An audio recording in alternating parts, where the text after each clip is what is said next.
ఉన్న హనుమంతరాయ చౌదరి అంటే మొండివాడు గట్టివాడు అనేది ఒక పేరు అయితే ఉంది. ఎందుకు ఆ పేరు వచ్చింది? వాస్తవం నేను ఏదైనా కానీ అనుకుంటే చేయాలనుకున్నటువంటి వాడు. ఈ పిల్ల ఉంటే అది ఉంది, నాకు అలవాటు, అది ఆ లైన్లో ఉంది, అదే లైన్లో ఉంది.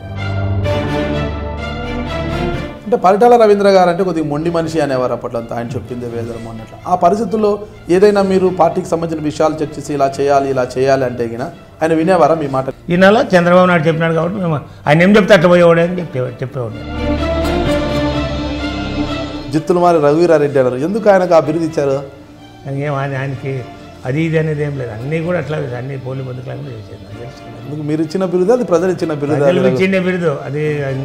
ఇంకా సుళ్ళు మంత్రి అని కూడా అంటారు, అది కూడా ఉండేది. చూడమంత్రి సుళ్ళు అంటారంటే అబద్ధం అంటే సుళ్ళు అంటారు. కన్నడలో సుళ్ళు అంటే అబద్ధం అన్నమాట. అయితే పరిటాల రవీంద్ర మాత్రం అండర్గ్రౌండ్ వెళ్ళుకోకుండా ఇక్కడే ఉండిపోయారు. జిల్లా పార్టీ అధ్యక్షునిగా మీరేం ఆదేశించలేదా? నేను ఖచ్చితంగా చెప్పినాను, అంత అవమానంగా పలికేదానికంటే నేను పోయినప్పుడు ఇబ్బంది లేదు అన్నట్టు మాట్లాడాను. పౌరుషంగా లేదు అని అందరూ చెప్పాను, నేను ఒకటే కాదు. అంతమందిని గెలిపించిన మీరు 2009లో మీ ఓటమికి గల కారణం ఏమంటారు? చంద్రబాబు లాస్ట్ వరకు లీడ్ చేశారు. ఆయనకి 15 దినాల ముందు ప్రకటిస్తే మాకు తర్వాత ప్రకటించారు లాస్ట్లో. ఇక నాదే లాస్ట్ వేరే అనుకోవద్దు. మీరు చూస్తే మాతో డబ్బులు లేవు, మేము సామాన్యులం అంటున్నారు. ఎన్నికల్లో మళ్ళీ ఖర్చుకి అప్పు తీసుకోలేదంటారు. మళ్ళీ ఎన్నికల్లో డబ్బులు ఎక్కడి నుంచి వచ్చాయంటారు మీకు? వాడు ఏదో మాకు జరిగింటుంది అది. వాడి జరిగేదంటే వాళ్ళు చందాలు ఇచ్చింది మొత్తమే చేసుకున్నాం మేము, మొత్తం చందాల ద్వారా.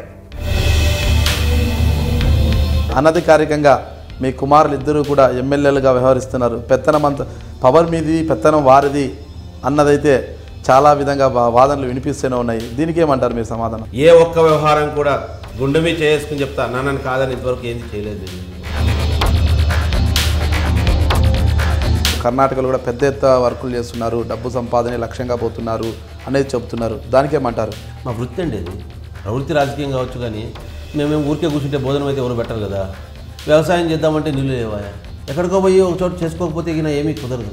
మేమైతే మాకు తినడానికి ఏదో ఒకటి కావాలా, అగ్రికల్చర్గా చేద్దామంటే నీళ్ళు లేవా, ఉన్న దానిలో ఏదో ఒకటి చేసుకోవాలి. మనిషి ఊరికే ఖాళీ కూర్చోలేదు. మా తాతలు సంపాదించారా, అదే భూమిలోనే అదే మామిడి చెట్లోనే వస్తాయి, అదే కూర్చుని తినండి అంటే కాదు, ఏదో ఒక వ్యవహారం చేయాలా. నేను ఎమ్మెల్యే ఉన్న హనుమంతరాయ చౌదరిని, మీరు హై డ్రీమ్ మీడియా చూస్తున్నారు.